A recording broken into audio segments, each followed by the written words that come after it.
right. Gentlemen, we are back. I am Tempo, joined by Drenok, and we're going to be going into round 3.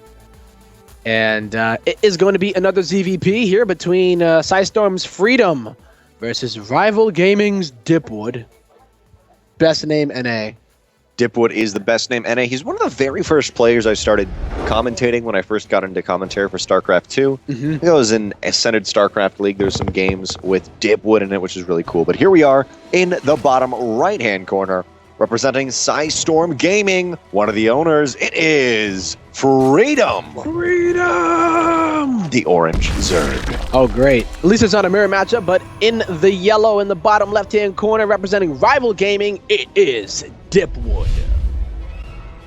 You know, Freedom was contemplating on going for random, by the way, and he decided not to. He was like, oh, you're master? F that. You know what? No, not happening, not happening. Yeah, after talking to him for a little while, I thought, oh, maybe I need to take this seriously to see how it'll go. And in the previous round, we did actually have Freedom playing one of his sons, so we got a bye with that. Oh, yeah? I was wondering. No? Either way. Okay, for now, this is a good PvZ. Pretty excited about it. As I was saying, I wasn't really expecting as many Protosses. But I love that we do have these Protosses, because earlier on, we were taking a tally of who was who, and there was a ton of Zergs, a couple Terrans, and then I was actually the one Protoss that we knew that was in the PSISTORM house. Like, you're the only one that actually plays any Protoss, so this is fun to see a little bit of them get in. Luckily, we didn't pop. Oh, if you slept on the airbed, we would have popped it while you were sleeping. Oh, you mean? That would be mean. That would be mean. I felt bad now. I felt bad now. That would have been so mean. I wake up, hey guy, I would have felt bad if I didn't know you did it. I think I would have done it somehow. And then I'd be like, God, KJ, I'm sorry, I didn't mean to do this. What did I do? You'd be like, Drenok, yo, you popped the friggin' air mattress. Yeah. But here we go, yo. Freedom going to be getting this bottom right-hand spawn location, of course. Dipwood in the bottom left-hand side. And we're on Whirlwind. It is a big 4-player map. So I'm sure that Freedom would have preferred to get that cross position. But you know what? You don't always get what you ask for. And, you know, with Freedom, sometimes maybe it's good because he likes to get very aggressive. Well, on the other hand, this is kind of nice for Dipwood. A little bit bigger of a map has allowed him to Nexus first into a double gate. Sometimes you are seeing Zergs open up very aggressive earlier on because of the popularity of this build, something that actually we saw Neeb do with Adepts and an Oracle a few days ago, maybe even a couple of weeks ago. But for now, that's not the case. That Freedom is not punishing or trying to mind game him in the early stages of the game, but Dipwood is opening up very aggressively with the opportunity to move into a Stargate for multi-pronged attacks, which may be what happens here because of these spawn positions. Yeah, he knows exactly where he is as well. So let's see exactly what he decides to go for, right? So do you think he'll go a little bit more defensive, or...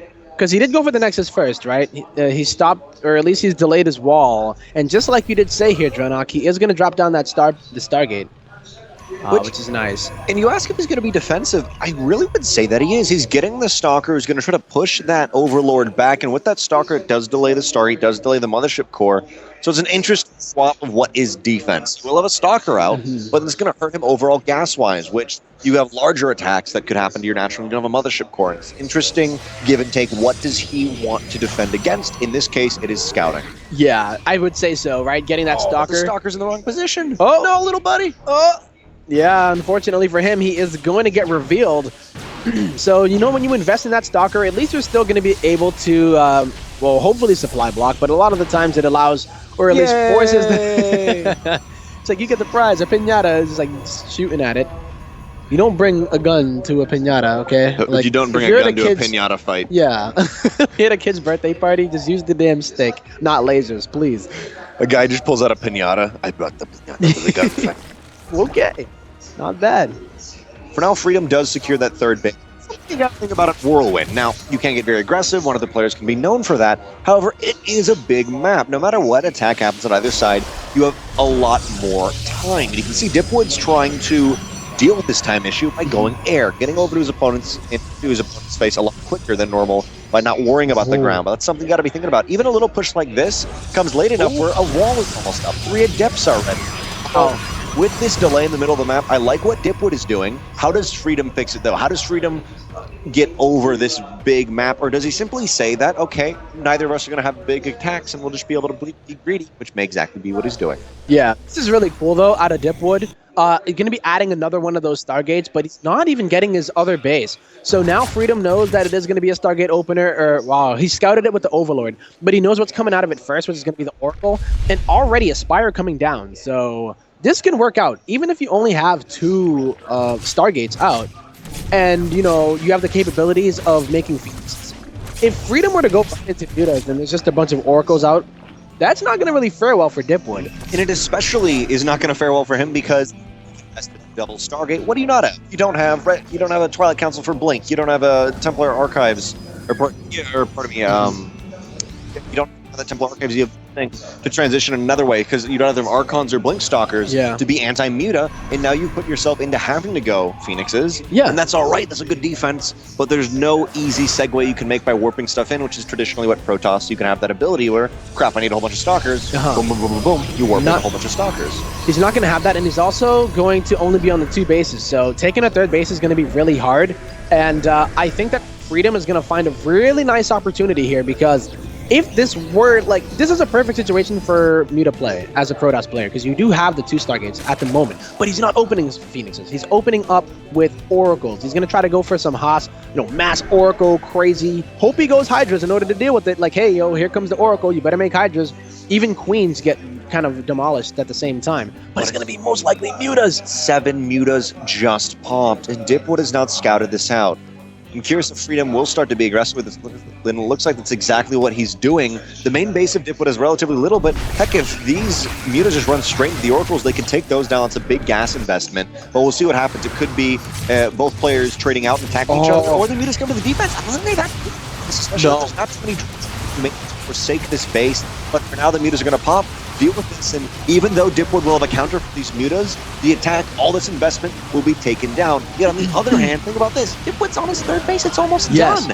In Freedom's 3rd base, he's just hanging out there. He had to capitalize off these quick Mutas, and by being held back, he puts himself in a position where Dipwood is actually in the lead economically in the game. Yeah, that was actually really nice for him to do that attack, because even if he didn't get any value for it, it's more so about the fact that he's going to be able to transition so easily. Now, Freedom needs to go in. He has a huge Muta Ball out right now, and there's not going to be enough Phoenixes that do come out that pylon. It's the only one that's it's the only one that's powering those Stargates, and he knows. He knows. Just go for it, maybe? He's going to go for that Mothership Core instead, and I think Freedom, just diving on it would not allow him to ever get Phoenixes out.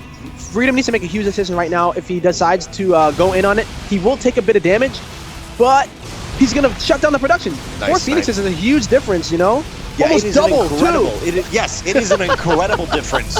With 4 Phoenixes, the Mutas can't just sit on top of you. They actually have to start microing and moving around. Yep. And that is terrifying, especially as a Muta player. When you're in that position, you start to think, okay, how can maybe I go Hydras, maybe do something else. How do I actually get a lead right here? Or do I just rely off my micro? But after taking, you can take a nice engagement like that, but after not really thinking about that pylon, it's basically just sometimes you run in and you don't think about it. I've had that happen where I could have just put 1 force field down and stop a big Ling push, there but we I forget go. about it. And finally he realizes it. Already 2 Phoenixes are out, already 2 have gone down. Not only is the Stargates, that's all the gameplay production. And the most important part here is that he can camp the probes. So, yeah, camping the pylon is great and all, but look, now the Phoenixes have to go in, but they can't. There's only 1, no more Phoenix production. KJ, aka Freedom, is going to be able to take a commanding lead here, especially in the economy department and the production here. The Lings are going to get inside of the natural, but is that where he wants to go? It looks like he just wants to take out every single forest that Dipwood has. Oh, he does pull everything back home. That is Freedom to defend. Freedom's but on the other side, yep, Dipwood in the bottom right. What's going on? Oh, there we go. The my Oracles God. ravage it. Yo, they're going to be able to take out so many of Freedom's workers. He's down to 19. So he needs to even it out here. And you know what? He can do it, Drenok. He can do it. GG from Dipwood. Freedom takes game 1 of this best of 3. Perfect. It's an interesting situation you see arise a lot where one player has that beautiful thing they can do. Freedom can snipe the pylon, and that's going to put him in a phenomenal position, but doesn't quite realize it. And the other player, that has another beautiful thing they can do, or a great thing for them, they can start kiting with the Phoenixes. Yeah. But both start to have some micro errors, and it starts to even out. Instead of just being able to counter that and you say, great, I countered it, it comes down to the control. In that case, even though the mutas of Freedom were a little bit late on the control. Yeah. It was there in the end. They were able to snipe the Phoenixes, they were able to snipe the Pylon, and it was a nice hidden game. It was a cloak right there, his cloak and dagger. He's got the mutas behind the cloak, and he's got something out here. He says, look at my hand over here, and then the mutas fly in. It's like, come on, boom. Bait and switch.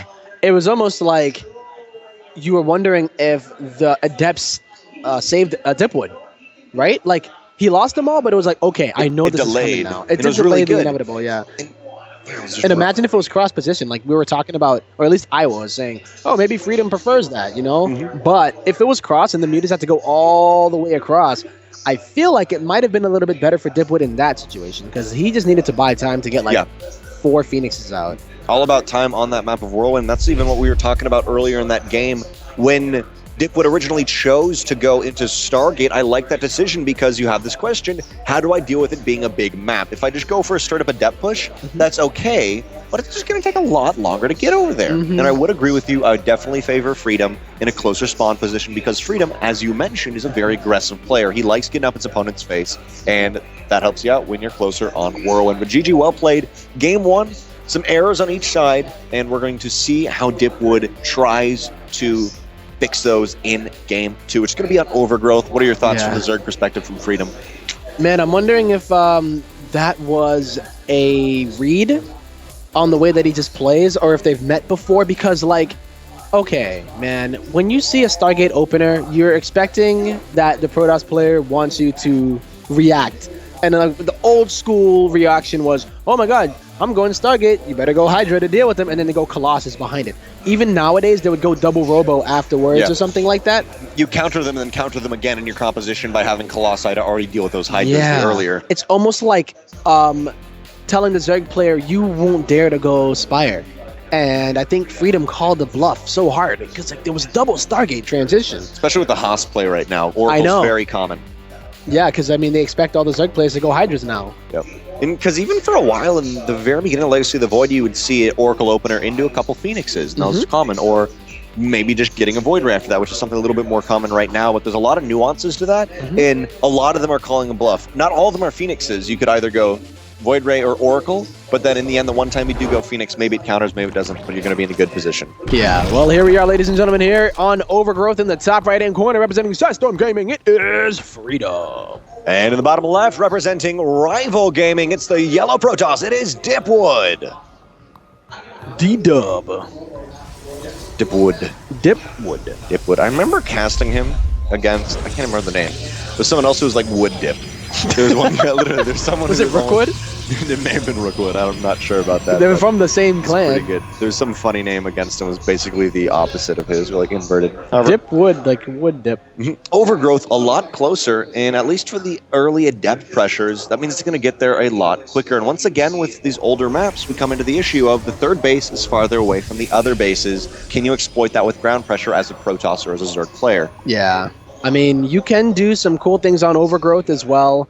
Man, honestly, from the last game, I don't know if Dipwood, like, is that kind of player where he just does the YOLO Haas plays where he's just like, yo, double Stargate, make a bunch of Oracles and let's go, you know, surprise factor of Protoss, as opposed to the kind of what we... Who does have the surprise factor right here? Freedom does it right in the vision of Dipwood. Okay. And you know what? This isn't even like, hey, I'm going to hide this from you and try to proxy you. He's trying to just delay the expansion as much as he can. And then what does he do to follow it up? Does he have a greedy play? No, he's only on one base here, Draenor. Kind of curious about this. This is going to might end up even let really it interesting. finish. Ooh, we don't see too many workers being pulled. You don't want to pull 8 for that. He's going to take another proxy at the gold. This is Freedom. No, literally. I love it. I'm watching Freedom, and he makes some comment like, oh crap, I forgot my second Overlord, and then he proxies one in the Protoss' base, proxies one at the gold. Yeah. It's like, why not keep proxying that? You want to keep the Protoss on the toes, because so much of Protoss is having that one key unit, Mothership Core, a Sentry for a force field, or a Zealot in the wall, and if one of those is off in the early game, you can overwhelm them, and that's a situation we're seeing at least, seeing Freedom try to capitalize off of, where it's very sketchy early on. If you can throw your opponent off, you can take it. Yeah, you know, any way to do that, if the player doesn't know how to respond to these weird situations. I've talked to Freedom before, and he always tells me, hey man, as long as I can get it to get weird, then I'm good. Yeah. This is him talking about playing random. Yeah, but he does it with Zerg as well. Even with Zerg, that's just who Freedom is. I played a game against him where, which one was it on? I think it was on Frost, and he took the bottom left and top. So it's cross spawns. He took bottom left and top right hatch as his natural third. Oh, really? Like the other ones. I'm in the bottom right, he's top left, and he just takes bottom left, top right. Just whatever. Crazy. Like, let's check this out. And against Protoss in the early game especially, that's where you find opportunities to throw them off. But after there's a Mothership Core and Zealots and Adept out, it's all up to Dipwood to realize the aggressive nature of Freedom after that proxy. And kind of think what the follow-up is going to be. I think Dipwood, he had a probe over there that was able to see that there was no natural, but that probe is no longer there anymore, and I think he only has to be like, okay, like you said, does Freedom does he go for golds like this? It's catch. Like, you play catch, you'd be like, okay, I bet you $100 that the follow-up is going to be a gold base on, like, you know, no regret even does stuff like that, too. It's an attack into another attack, and often players don't think that. I think you attacked and it failed, so I'm up, but that actually means they attacked, they failed, and now the only thing they can do is attack again. Exactly. This is so cool, by the way. He's using the Lings in order to at least make... Well, the Adepts were going to go over there anyway, so... These 3 roaches are going to most likely deal with the Adepts, and then it's going to be up to Dipwood to get pylons at the front, and I believe he made the Mothership Core this time, so at least he should be able to defend the first wave, but, you know, when you get Ravagers in the mix, it gets a little bit more tricky, so... The key is tech. What is Dipwood on? We can see Robotics Facility and Twilight Council on the way, and the key on top of that is how quickly will he do it, because we're starting to see this gentle roach push come across the map. Adepts spotted it. Dipwood knows about this, so the best thing for him to do is automatically queue up an Immortal, which is exactly what he just did. I'm feeling like he's good. However, check that wall out, Tempo. Look at Tempo. Wow. Tempo. Check that wall out. Look at that, dude. Look at those 2 pylons. They're so easily sniped. In the Robo, yes, the Immortal might come out at the front, but also that Robo can go underpowered, and that's the thing that says whether or not Dipwood takes the game. Yeah, when you get that Immortal count to be too high, it is nearly impossible with the help of the Mothership Core to actually break as a Zerg, and Dipwood didn't take a really early third either, so he only has to worry about this frontal nice scout. aggression. Good scout, yeah, you know, even with the reduced vision, he shot at the pylon. I thought that he shot at the shades, but here it goes. Now pylon's going to go down, but it wasn't going to get overcharged just yet. He's going to go for the other pylon. He's just going to be using the Corrosive Bile, though. Immortal can't get too far out. It's almost a situation where you could go for a third just so the Zerg focuses on it, and maybe you could do that a little bit earlier and buy yourself some time. But right now, Freedom knows he's not going to do that. He's pushing in, pushing this back to the Immortal at the front of it's got to be careful. Second Immortal does get out. Once that pylon goes down, the Robotics Facility is not working. 2 Immortals do have a lot of DPS, but desperately Freedom's going to try to jump on top of him. Remember, Dipwood is up 1-0. Or pardon me, actually, Freedom is up 1-0. Freedom is up. Best of 3. Wow. Well, this is, remember, from the gold expansion, so you look at the worker count and you're like, oh man, you know, Dipwood is so far ahead. But Freedom, you know, is probably at a pretty decent income when it comes down to it all. It's more so about the unit interactions, and that Immortal allows Dipwood to really not be that fearful right now, because he hasn't lost any Immortals. He's not under fire. He did have the 2 pylons behind everything, so that's actually a really good touch to this, because like you were saying, if that Robotics Facility gets unpowered, good night, man. Nice scouting from Dipwood. I will remind you that the vision on those shades is only 2 now. It's far less. You gotta be very careful with where you scout with it. It's very hard to get in those good positions. Lings push forward. A couple Corrosive Vials are preemptive, and they will trigger 2 Immortal Bears, which is exactly what Freedom needs to start trying to take this engagement. He's looking for a nice round. Some more nice Corrosive Vials. And I think that was in anticipation of the Mothership Core pulling back. However, did not push the Mothership Core back. Another Corrosive Vial, but he's barely missing it. Here we go. That might be the snipe he needs. Looks like he's not going to do it. Freedom does pull out, though, and misses the opportunity to capitalize off of triggering those Immortal Barriers. Yeah, Freedom decided to take his natural, finally, but it is the 3rd base that he's taken. He's even mining from the gold, so it's not even like he only took it to proxy and then use it as a reinforcement point. He wants to mine from that at the same time and have a faster reinforcement point in addition to it. And what I'd love to see actually is him to start get creep at his natural, which is at the gold, into the 3rd of Dipwood, because then he has almost a springboard, a speedy, really quick reinforcement point, as you just mentioned. Yeah. Here, though, Freedom's going to try to go for another attack at Dipwood's natural. A couple Zealots do get picked off early, which is exactly what Freedom wants to be doing, trying to take down the Mothership Core. If he can, it's going to be a lot easier to push in, but 4 Immortals, it's just too hard with Ravagers. Yeah. Go up against those. Too much DPS being dished out by them. Especially with the Adepts there at the same time. The Lings aren't as effective, but he needs to get like a full surround and then get all corrosive vials in the middle of it. That's really the best way that I could see him taking an engagement there. But keep this in mind. Freedom, you can't let Dipwood do this all day because he is still on a relatively low economy for the fully saturated bases here of Dipwood on 2. I don't know. I'm a bit. It's not fully saturated. Yeah. But Really, the key right here is how much is the gold affecting this? Because once he snipes this gold, Freedom may crumble. But if he doesn't snipe the gold, Freedom essentially is on 3 bases to the 2 of Dipwood, which is okay for Freedom. Yeah. I just feel like Dipwood, if he just continues to ramp up that Immortal production and just sit back on the 2 bases for a bit, he can get enough of a force that this Ravager Ling force is just not going to be able to keep up. Liking this approach though, Drenok. He's gonna go into the main, right? And now Freedom has to make the choice to go all the way back home. And guess what that opens up an opportunity for? So maybe, exactly. He could go to that gold with a few adepts if he wanted to.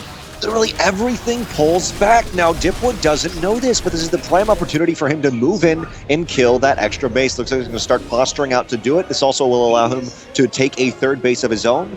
Warp Prism gets out on the right-hand side. Dipwood's going for that 3rd, and how quickly will Freedom react? It's gonna have to be quick because Dipwood didn't go at the right time, I don't think. If he went as soon as the Warp Prism went, then sure. But as it is right now, I think he is going to be in a pretty weird spot. Situation. The Lings are pulled back once again, and Dipwood is able to start pushing on into the 3rd, snipes that aggressive 3rd gold base, pulls out.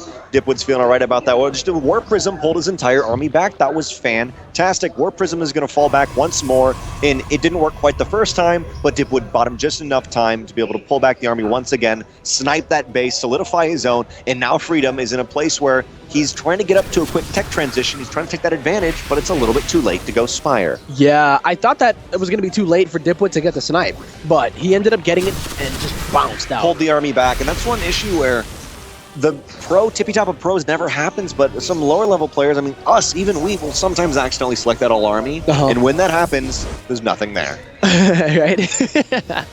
So this is a great position for Dipwood, going to be able to secure this 3rd base.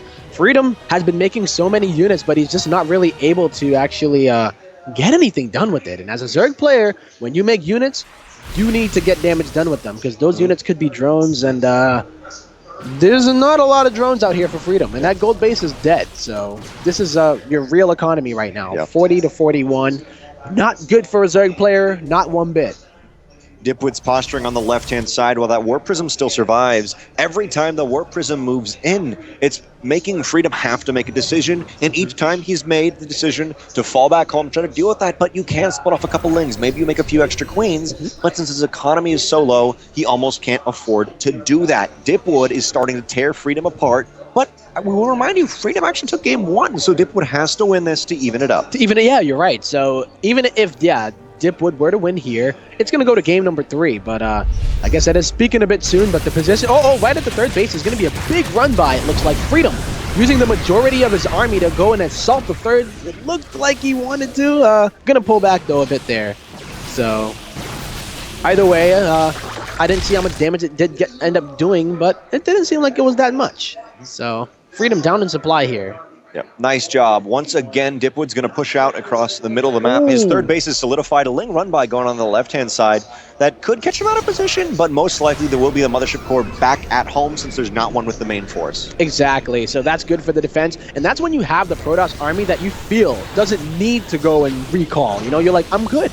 Especially with double immortal, all those immortals. All those immortals, so many immortals, Drenok, and here come the mutas, but... Is there anything here right now? Looks like the army's trying to base trade. Freedom just doesn't quite have anything. Well, I think he's just going to go attack on the other side of the map. He did a big run by to the 3rd, and it got held back, most likely by that Mothership Core, like you said. Now, Dipwood, he is going to go back home, it looks like. I thought he was going to go for a base trade, but you know what? He says, I don't need to. He's on 2 bases. Going to go back home and defend. I already have the 3rd base. I'm good. But not indecisively like this. Dipwood staying at Freedom's 3rd, while Freedom is in Dipwood's natural. The Mothership Core finally gets the opponent overcharge off, but this is the exact opening that Freedom needed. He's getting a little bit of damage done, but most importantly, he needs to make himself even with his opponent economically, which is what the bottom right-hand base is doing. Oh, man, I thought that he recalled everything, but then I realized, the Mothership Core was probably at the 3rd, and there was only a few units. Yeah, for defense of those run-bys you saw earlier. Well, here we go, though. That army here of Dipwood is going to go back. Oh, there's a disruptor. Oh, there's a disruptor. Will we see there the shot? is. Looks like he's going to wait a little while. The army of Dipwood is looking for the prime position. Attacks onto the ramp. Some corrosive files go down, but they're going to be a little bit early. Well, I mean, where's the anti-air, though? I mean, the mutas, I feel like, could actually do something, or did they? They went to the third, looks like. Oh, they did. And, yeah, with only that many stalkers, I feel like he might have been able to jump on top of that. I know that, okay, I guess maybe not. You know, there was a Guardian Shield, right? So... Dipwood repositions, and the big thing to remember is the third base hasn't had too many workers at it for Dipwood. And with that, if Freedom can take the bottom right, which just got scouted by a warp prism, I think. I love how you mentioned, that the first time, like, yo, he had so many of those bases on random. Oh, that sucks, though. Not going to be able to get any mining there at all. And these mutas are putting in some work. Been killing a lot of the probes. Dipwood only down to 24 workers. Double Stargate production, though. Dipwood can't lose them like he did in game one. He's got to be so careful. That allowed Freedom to take the first game. Yes, and right on top of them again. The micro was real. Freedom really making these mutas work. Doing a great job of that. And we see Dipwood also, he does not have Blink. And Freedom's got him in the Freedom's once again got him this weird hogtied position, or basically any place Dipwood goes, Freedom can harm him. And Freedom's taken enough bases where every time Dipwood kills one of his bases or is working on this, it gives Dipwood a false sense of hope, or a false sense of, I'm currently hurting him, where he's really not, because there's extra bases all over the map. Yeah, I love it. Like, you look at that map, the mini-map at least, and you see that there were so many bases everywhere. And another pylon snipe here from Freedom. Wow, you know, usually I would say that Freedom is in a really bad spot because of the fact that Dipwood was doing so well at first with the defending, but I think he's starting to fall apart, and he's not reinforcing much of the anti-air. Yep. And a big issue with mentality, as I was saying, is do you go and counter-attack? And you're talking about he's not really defending as well, and I think it's also a little bit having to do with he thinks he got the damage done. He thinks he killed the third base, while in reality he didn't. He cannot feel comfortable on this. He needs to move out and try to kill something. Even just moving everything and pulling the stalkers back and keeping those stalkers at home is viable, and that's exactly what he does. But is it too late? Remember before he went on the other side of the map, was like, should I go ahead and try to defend or not? He said, no, I need to defend, but he was already on the other side of the map. Didn't kill anything really when he went on the other side of the map. And now he's going to do it again. And just leaves them vulnerable for the mutas. Yeah, it's such a rough position, and this is where he's put himself after this long game of being indecisive in the middle and allowing Freedom to do damage with mutas. These Immortals need to split up and kill multiple bases, but Dipwood doesn't know about the one in the top left or the one on the left-hand side. No, he does not. Mutas are doing a lot of work, though, at third base. However, I mean, even even attacking the only anti-air that he has. So Phoenix, he doesn't. You got this, bro! No, he doesn't. He's still alive. Dreadnought, he's still alive. At this point, all Freedom is afraid of is a big wave of Phoenixes coming out of nowhere. Go. That's all he's afraid of. So, like, if he were to go all the way back with the mutas, then that gives Dipwood an opportunity to make a lot of Phoenixes. Yep. But Freedom... He doesn't really have the economy to. Like, check it out. 14 workers to 30. Freedom didn't have many workers for too long, but finally, basically what happened is when you remember when we saw all the Ravagers of Freedom get cleaned up in Dipwood's main base? It's because the mutas went to the third base and killed every worker. Yeah. Wow. If Dipwood's on it, he's got an army that can kill everything that Freedom has building-wise. He can't contest the air, but he may be able to either... Actually, he may be able to take the win if he kills all the buildings. There's not too much left right here, but everywhere else. Yeah, but it's a hatch. It's contained on itself. The hatch in the top left and the hatch on the left-hand side is contained. Oh, man. This is crazy, man. Even a lurker there. I think there is an observer, though, so he should be able to clean that up. Unless he doesn't really need to. If he can snipe these buildings, he thinks that's what he's doing right now, but after a few seconds, he's going to realize there's no exposed counter that's going to come up that the building's going to be exposed in X seconds. Well, as long as Freedom can never allow anything to come out of the Stargate, he's going to be good. But, like you said, yeah, a few Phoenixes come out, but the economy's not there anymore, right? So what's going to happen here is that he's going to have to micro his heart out, but that's way too many mutas.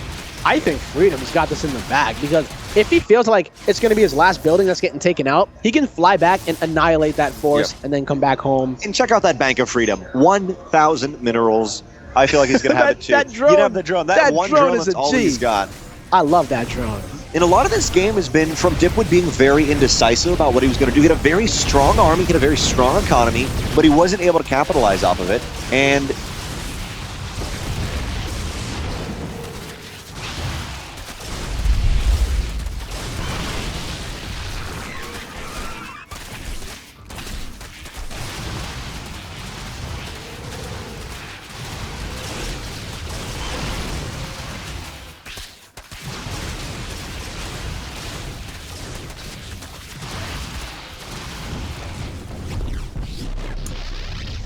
All right, well, it looks like the Skype call went down, so we're casting it now. These Phoenix are coming in, but there's still a base left. Can he contain this? No observer, guys. We have the buttons. We pressed them. We've seen. There's a lot of Phoenix getting out now. I don't know if these meters can contend at that point. Getting revealed. Not many buildings left. You just gotta actually keep the Phoenix with the army here. Put down a pylon somewhere on the map. Here we go. Here's the battle. Oh god, that war prism. That war prism! Oh my goodness. He's gonna focus it down. We've still got a couple hatches left. Taking out the Colossus. The Phoenix, though, if they stop focusing on the Overlord there. Bob's trying to get the sound back in from the official casters, but we're doing it right now. Bobby, you can say stuff if you'd like. I will answer with video, right? Oh dear Lord, you got it, Bob. We got this. There's still the hatches in the bottom right. We're back in. 1,000 minerals for Freedom. There needs to be more drones to make more hatches. There's 0, or actually there's 16 workers for Freedom. I take that back. He's good. He's good. Like, look at all the bases that he's taken. He's like doing some crazy mining over there. I don't even know why. Like, there's a gold there, there's another base there, but they decided to do long distance mining instead. Holy crap, man. Freedom, though, he has the bank, right? He doesn't have any production, though, because he has no tech. 0 tech at all, really. I think this is a spawning pool that's being made, yeah. Yeah, he's trying to get himself back into the game, and the story of this game has very much been both players being afraid of the opponent's army, and they didn't think they could do it. Yep. And that's ended up in a position. Wait, he can snipe one. This is important if he can snipe that 4. No! This is exactly what Dipwood needs. Yeah. He needs to keep 4 alive. If he gets down to 3 or 2, he's not going to have what he needs. You know, this is crazy because of the fact that the Corruptors make this so much harder. And just the fact that those 2 Corruptors are there. 2. Not even like a big wave of them. It's just the zoning. He's able to continually get damage done. He's going to dive on it. Dive straight on top of it. Realizes his mistake. Look at that. And we'll pull out. Big Daddy Corruptor holding it down. Tuker, oh god, yeah. This is like the robotics facility trifecta right here. 1 Colossus. The 1-1-1. 1 Robo. 1 Disruptor. What? Come at me. Come at me, bro. And then you got the 1 Lurker and the 1 Drone and the 1 Queen. It's like a 3v3. This is an epic gladiator fight of 3v3. It's like Bloodline Champion StarCraft 2 edition. And honestly, oh man, with the 2 Corruptors, I just think that Freedom he should have this in the bag. He should. Yet the story of this game, as I was saying, is both players not really understanding the overall scope of the game. Yeah. Well, again, the question is whether or not Dipwood has Colossi and Immortal or not. Okay, he's still got the trifecta alive. He does. He's still got. But then another hatchery. Another hatchery. Freedom's like, nah, I'm good. Because at any moment, Freedom could just decide to kill his army and kill it with the meters. Oh man. Like at any moment, he could just walk over there. But we'll see. An assimilator, 2 Stargates are left. So Freedom believes the Phoenixes finally have a point where they can kite around, but they decide to engage with the Corruptors, and they cannot do that. Nope, they cannot. And now they're in the corner. Uh-oh, is he giving it up? Well, he's fighting the Corruptors alone. He believes in himself so much. What is going on? He got the assimilator. That's it, the assimilator. That's going to be it. Freedom up 1-0. And 2-0. Freedom takes the best of 3. GG. Oh my god. What the hell? Oh, there you go, ladies and gentlemen. Very much a game where both players are kind of unsure about the overall state of it. And there's a lot of times where either could win, but indecisiveness lent itself in the end to Freedom with the mutas to be able to hold that air. And that's just one of the units that, like a DT, you need something to counter them. Exactly. And if you don't, then you can try to deal with it. But as I said, just one of those units that happens to fall into that category that you have to counter it with some specific unit. And without that or some specific type, he's been able to take it. But that's what happens when both players are very indecisive. You can take the game by doing that, whether it's a DT or a Phoenix or like a carrier, something floating. Oh, man, yo, that is so cool, man, because it almost seemed like there was no way Freedom, you know. For both sides, so many times, like, there's no way he can win. No way he can do this, but boom. And remember, what did that start off with, Tempo? You should remind the Ravager, the gold. Prox, first of all, there was a hatch block at the natural of Dipwood, and then a 3rd hatchery gets put down at the gold base on Dipwood's side of the map.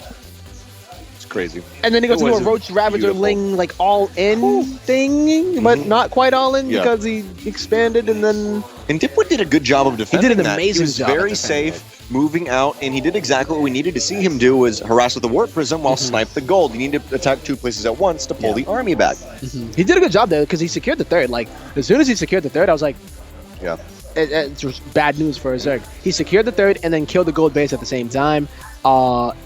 It was good. It was all crazy. It was all in Dipwood's favor, but what happened is this key moment in the middle of the game where Dipwood moves out with his full army to attack what was the non-existent third of the natural of Freedom. Yeah. And what we see happen is he goes for the third, realizes the attack's back at home, and then he focuses back at home against the Mutas with his Mothership Core, Photon Overcharges. But the error was he didn't send his army back home, and he didn't send his army to attack. They weren't doing anything for that time. That's so sick. It's really sad for both, but Freedom 2-0. No, I'm sure it's happy for Freedom. He's like, hell to the yeah. It's pretty good. It's pretty good. GG, well played. Freedom 2-0 moves on, but same for Dipwood here. Both players will move on. This is a Swiss format where at the end, the top 16 will go into a bracket, and we will see them play. Yeah, I believe we have like 3 more rounds, or maybe 2 more. 2, and then for ties is a third. Okay, so wow, that was, what was that, round 4? A round 4 match, I believe. Round 3, I think.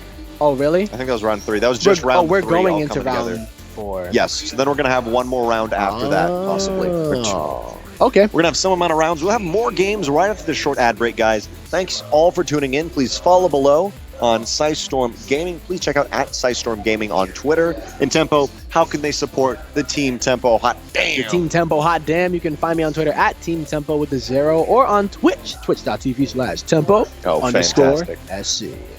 That is wonderful. What Guys, about yourself? you can follow me @Drenok on everything. Yeah. Literally everything. Probably not everything. You know, people go some strange places with that. But, you know, twitter.com/Drenok, twitch.com.